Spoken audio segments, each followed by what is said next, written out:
Welcome, welcome, welcome. Come on in the room. Come on in the room. I don't know where you are, but it has been raining all day and it has just been pouring down. And here it is, January. And if it was any colder outside, it would be snowing. So, fortunately, it's not snowing and it's raining. And guess who is laying in the bed? Now, this is Captain. Captain is my emotional support dog, but he has been hiding out all day, I believe because of the rain. Look at Captain. Captain, why are you in the bed? Huh? Captain, you would think that you done had a hard day today. Did you have a hard day today? Huh?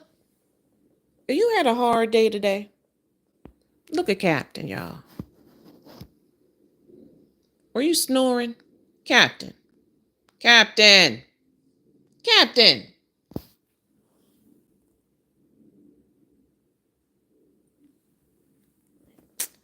Well, I guess Captain is just not into it today. Well, I'm going to go ahead and get started. So, as I mentioned, and maybe I did and maybe I didn't, I am Dr. Tanja Thompson, the conflict resolution buster. Conflict resolution. That is the topic of today. And as you can see, it's Dr. Tanja Thompson and Captain. But I don't think Captain's going to give us much today. I think he's going to be rather quiet today. And I believe it's because the ring, well, look like he's stirring up a little bit. Captain, you have anything to say? You have anything to say for the people today? Well, I guess he said it. So let's get on to the topic today. And let me just make sure I have it right. And that is oftentimes, let me just make sure I get it right. I have my notes here, but I did move it. Let's see. What is the topic today? Sacrificial murder. How does that relate to conflict and how we address conflict? Let me tell you. Let me tell you a story. And I think about this story because I have learned how to pivot. And pivoting is not easy. Oftentimes, as women, we want to be in a certain light or seen in a certain light, and we have to make a change. Sometimes we are not comfortable with that change because we will feel that other individuals will look down upon us or see us as a failure. And I can really say that I had to struggle on actually two occasions where I struggled internally about making two very important decisions, maybe even three. And I'm sure it's always decisions that I like. And they cause conflict, and it is the internal conflict. So, how do we murder the internal conflict that is holding us back? And in some instances, where we are having to make sacrifices. We make sacrifices at our jobs, when our children, and sometimes we wonder if those sacrifices are we making the right decisions? So let me tell you, hey Cindy, glad to see you here. So we're talking about the sacrificial murder and how sometimes in our lives we have to make decisions where it puts us in conflict, internal conflict, which is creates stress and creates anxiety where we having to make these decisions. So I'm going to tell a little story about a time that I had to make a decision and how I really had to come to grips with that decision. So I was in a PhD program, and it's with the Chicago School of Psychology. And I was working, I believe I was working for, I don't forgot who I was working for. And I completed 1 year of that program. But within that program, I just really did not feel comfortable about the program. I just felt the program was hard, harder than what I actually really, really wanted to work. But once you get accepted into a PhD program, you really, really feel that you have to continue. And yeah, there go Captain, and he's asleep. He is, I believe it's the rain, because he was in the closet earlier and now he's laying on my bed on my side, which he doesn't do very often. So I figured that maybe he's a little afraid of the rain. Some conflict resolution animal he is. But you know what? He does come and he does his job in a pinch. So back to my story about the PhD program. And I struggled with it. Hey, Russell, I struggled with it mentally because I really felt that I was going to be seen as a failure, that individuals would see me as less than if I did not complete the program. But what made the change in my mindset? I had to change my mindset. I had to change how I was looking at it. One of the things I learned when I was active duty, and once I retired, I said to myself that I would never be anywhere that I no longer wanted to be. I would no longer do things that I no longer wanted to do. And I just really felt that if I continued on with the program, that I wouldn't be doing myself justice. It just really created a lot more stress and a lot more anxiety. And once the ironic thing was, once I broke it to my family, you know what? You know what they said? They said, wonderful. They said, oh my gosh, you look like you were struggling. You made the right decision. So sometimes when we make these decisions and we know sometimes they're the right decisions, sometimes we have our family there to support us unknowingly. And I am really, really happy that I decided not to complete the program because the program was extremely hard. And like I said, I was working too hard, harder than what I actually wanted to work. And I know those programs are very, very difficult, and it does take a lot. It takes a lot of strain. It's a commitment not only to you but to your family as well. So as I mentioned earlier, oftentimes we create this stress in ourselves. We create this anxiety when a lot of times if we just have someone to talk to it about, and or if we just decide to communicate it with someone and just pull the trigger and say, you know what? This is no longer where I want to be. And I think that's truly, honestly, that's what happened. I said, you know what? This is not what I want to do. This isn't what I want to actually get this degree in. And I decided to just quit in a sense. But sometimes when we think we quit things, we may think that we are a failure, but I think it really shows our strength and our tenacity to pivot, to make a course correction, to jump over a different barrier. And that's what I did. For me, I seen it as a course correction. I seen it as pivoting and doing something else. And let me tell you what, if you trust in God, if you pray on it, and a lot of times that's what we have to do, and then maybe something else better will come along. And then maybe not, because maybe it wasn't for you at the time. Another time this happened where I had to course correct, where I had to pivot and do something else. So, service dog, let's see, captain,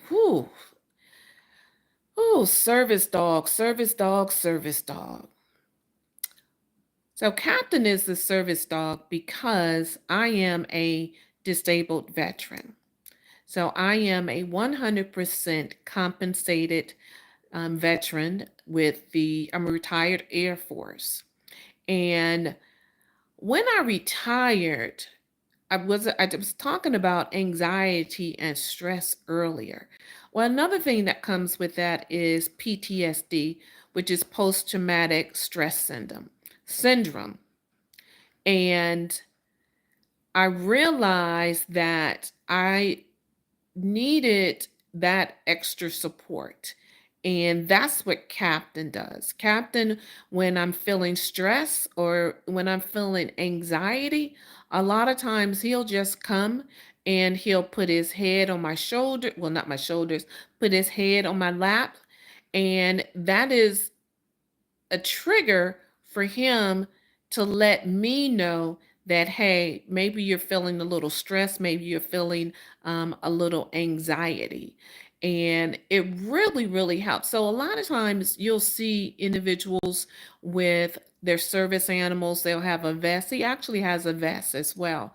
And when I go out in public, I'll take him with them. One of the things to recognize that when service animals are on duty, it's not appropriate to pet them because as they are the individual, it can be a military veteran, it could be someone who is dealing with PTSD, a police officer, anyone. You sometimes you even see it in schools, you even see it at individuals' jobs where they will have their service animal there. The service animal is actually working. And when they are on duty, it's not appropriate to pet the dog or even ask to pet the dog. So, and other individuals have different, some of them have cats, but most of the time you'll see individuals with dogs. And this is usually when I'm at home, like times like these, is usually when he's off duty. And he'll just sit back and relax. But he is still very in tune with me as well as what's going on. And maybe it's a chemical or maybe it's a smell or a stench that comes through, or maybe it's the way that I walk, I'm not really sure, but they go through very, very, very extensive training to be a service animal. And because they are a service animal, they can actually go on planes, they can actually go into stores. And sometimes when you go places, you see the sign that says no dogs allowed, but right under that, you will see a sign that says service animals are welcome. So that is Captain's role and as being my service animal. I tried to take him out earlier today, but he did not like the rain. So he didn't stay out there very long. He came back inside and he just fluffed on the floor to get the rain off his coat. So he's not a very furry dog. He has very light. He has a very light coat, a lot of thin coat. See, see, he's asleep. Captain, are you going to say hello? Yeah, I think the rain is relaxing for him too. Captain, are you gonna say hello to the people? Huh? He just opening up one little eye. He's not really trying to wake up. Captain. So Captain's not going to give us a whole lot this evening. But I want to go back to stress and anxiety. Oftentimes, see, there he goes. He's moving a little bit. We also have to recognize that animals too have stress. They deal with stress and anxiety as well. And I believe that's what Captain's going through right now is that he may too be dealing with some stress and anxiety because of the rain. He can't get outside and run the way that he likes to run, and he really is a very, very active dog. And him being inside and being closed in, and because he's so active, it actually is more tiring for him not to be active. It's and believe me, that didn't make a lot of sense to me either. But that's what the trainer said. The trainer said when he's out running, that's where his energy is. But for him to slow down, to walk slow, they said that actually takes more energy out of him being lazy and walking slow and not getting around. That's what really, really takes a lot of energy out of him. So he hasn't been very active today. Like I said, he just went out for a little while to just do his business, and he was pulling me back inside. Captain was not trying to be out in that rain. Captain, are you going to say anything? Captain. No, Captain's not giving us much today. So I want to go. Let me ask you this: does anyone here on the call, do you have any animals, or have you had an animal, and what was their name? If you can just put it there in the chat. I know when I was growing up, we had a dog, and the dog name was Queenie, and that was back in the day when dogs just ran out in the street and everywhere. And we loved that dog. We actually was living in Indiana when we had the dog. I'm not sure if Queenie made it to New York or not, because I lived in New York for a while too, but I'm not really sure if Queenie made it to New York. So before Captain, we had a dog named Taps, and so you always sometimes I wonder how do people come up with their dogs' names. So ironically, I'm retired Air Force. My husband's retired Marines. And TAPS, most people thought it was because of us being a military family. But TAPS was actually the first initial of everyone's name. So me for Tanja, Taylor, and Tyson, A for Artesia, P for Philip, and then S being plural. So that's how we named him, was Taps, and he was a German Shepherd. Captain and we actually got Taps from the German Shepherd Rescue League, and I believe it was somewhere part of Southern Maryland. Now, Captain, on the other hand, we got him from the Wolf Trap Rescue League, which is, now we didn't name him. He already had of Captain. And with Wolf Trap Rescue League, their their dogs, when they put them up for adoption, they do them in batches. And just so happens that that particular batch, all the dogs had alcoholic names. So one was Martini, one was Eight Ball, another one was just all type, a margarita. So you can only imagine what. Yes, give me some love, give me some love, give me some hearts there, guys. So what do you think Captain's name is, other than Captain? It's an alcoholic drink. What do you think? Give up? Yes, Captain Morgan. That was his name. So we just took off the Morgan and just named him, just kept the captain part. hmm So Captain, I know, little known fact, little known fact. So we not we, but sometimes the best place to get animals are at shelters. So our dog came, both of our dog came from shelters in a sense. And um let's see, Captain came from a shelter, and Taps came from a shelter.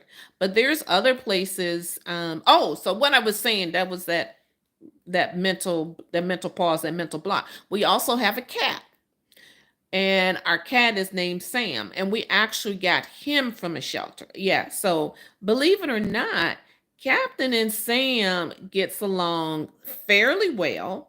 Sam was here first. So typically when you bring in, you have a cat and a dog, a lot of times it's best to have the cat here first before you before you have the dog. So we had Sam the cat first, and then we brought in Captain. Let me tell you another thing about cats. So, in this industrialized world, in communities that we live in, a lot of times houses are right on top of where woods and different things were. And in those woods, we know there are mice. One of the benefits of having a cat is that it keeps down the rodents. I can remember moving into my house very early on, and I can remember seeing a little field mouse running across my floor. I was livid, livid, livid, livid, livid, livid. Once I got the cat, no more field mice, no rodents. So, yes, if you have rodents in your house, get a cat, because the cat will make sure. Well, no, the rodents, the mice actually smell the cat, and they no longer come in. I have not seen one since we've had the cat. And I would hate for the cat to leave, because I can just imagine the field mice would probably come back. So, yes. Yes. So get yourself a cat, especially for those individuals living in houses. You can get a cat that doesn't go outside. My cat goes outside. You can get a cat that stays in the house, and you just clean the litter box, especially those individuals that may be living in Indiana.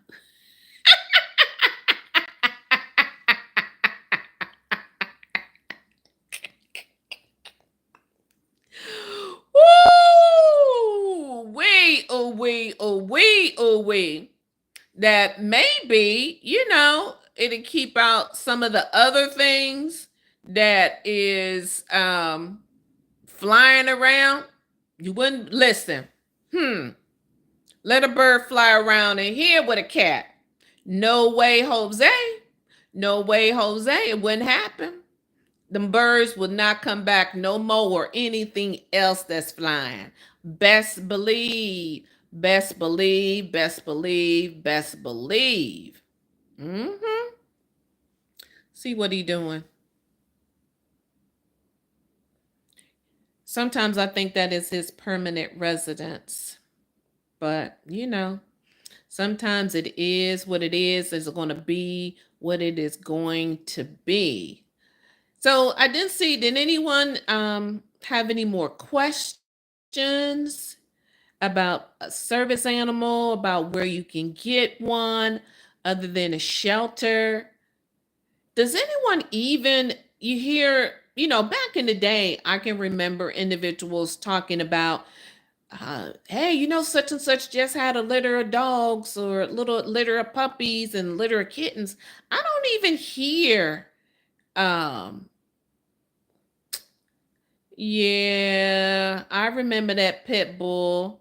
He was named King. He didn't stay around long, did he? I don't know what happened to King, but that's a good name. We have a dog, Queenie. Yeah. Mm-hmm. Mm-hmm. Didn't somebody else had a dog in the family? What was that dog name? Looked like a little rat with a tail and was so scary. I can't think of the name of it, but it was a scary something. A little dog.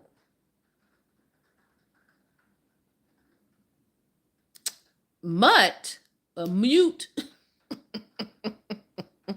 That part too. Mm-hmm. Mm-hmm. Mm-hmm. I don't know. They're good to have, and it's they. Let me tell you for sure, especially with so much that's going on. They are good watchdogs. They are good alert systems. If you are like if you're home by yourself or you're worried about your children, you got kids outside, having a dog is a great security system. And as much as I may talk about Captain, I'm really, really happy that we have him because he is a great support system here for me, especially when I'm feeling a little anxious or stressed or have bouts of PST. I was wondering if they came to New York, but did Queenie stay there when they brought her? That's the part I don't remember. Did she stay there in New York with us? Or did she go back to Indiana? I've always remember her actually being in Indiana. I don't even remember when. Oh, not the first time? Okay.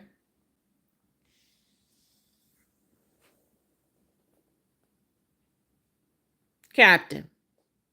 The people want to say hello. Say hello, Captain. Captain.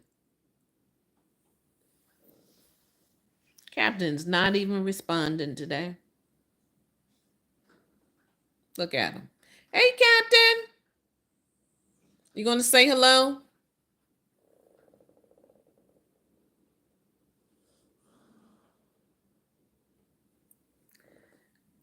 That sound like I'm tired of you. I'm tired of you talking. I'm tired of you putting that camera in my face. That's what I'm sensing. That's what I'm feeling right now, Captain. I'm feeling that you don't want to be on camera. Is that what it is?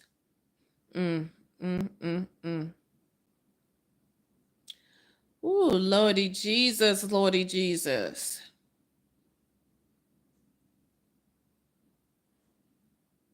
Exactly.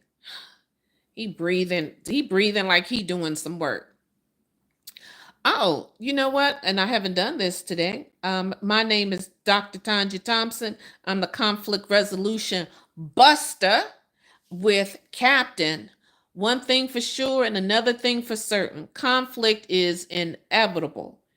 Also, don't forget to like, leave a comment, and share this video. Does the dog does the dog eat the cat food? Crazy enough, the dog doesn't eat the cat food only because he will not go into the basement. So Captain food is on the second level of the house, and the cat food is in the basement. The dog will not go downstairs. We have been living in this house for a number of years, and the dog has not gone downstairs. So that's the only reason he has not eaten.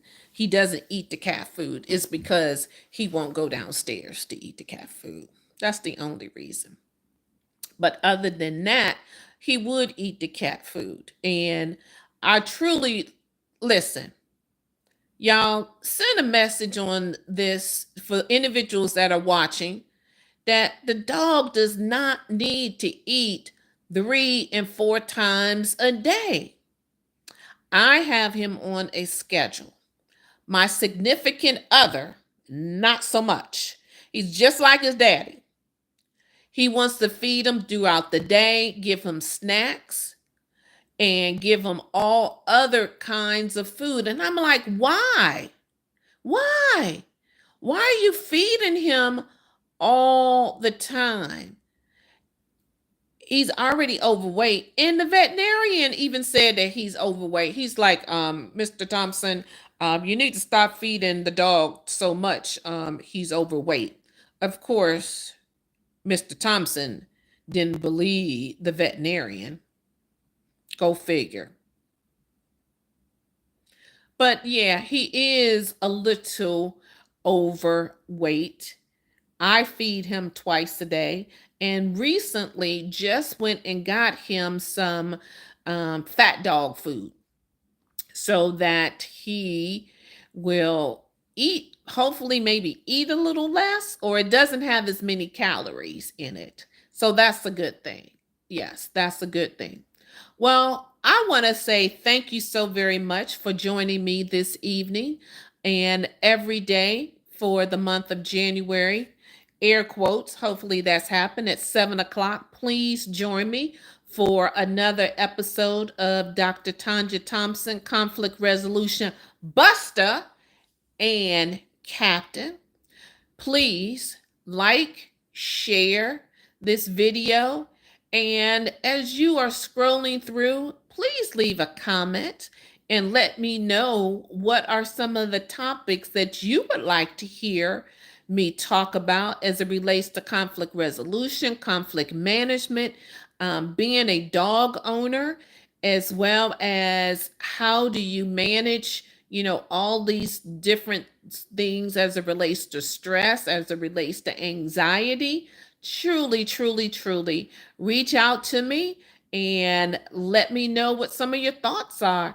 Thank you so very much. And again, Dr. Tanja Thompson, Conflict Resolution Buster, and Captain signing out. Captain, do you have any parting words? Captain. Captain. Captain. Well, I guess Captain doesn't have any parting words. Again, talk to you soon.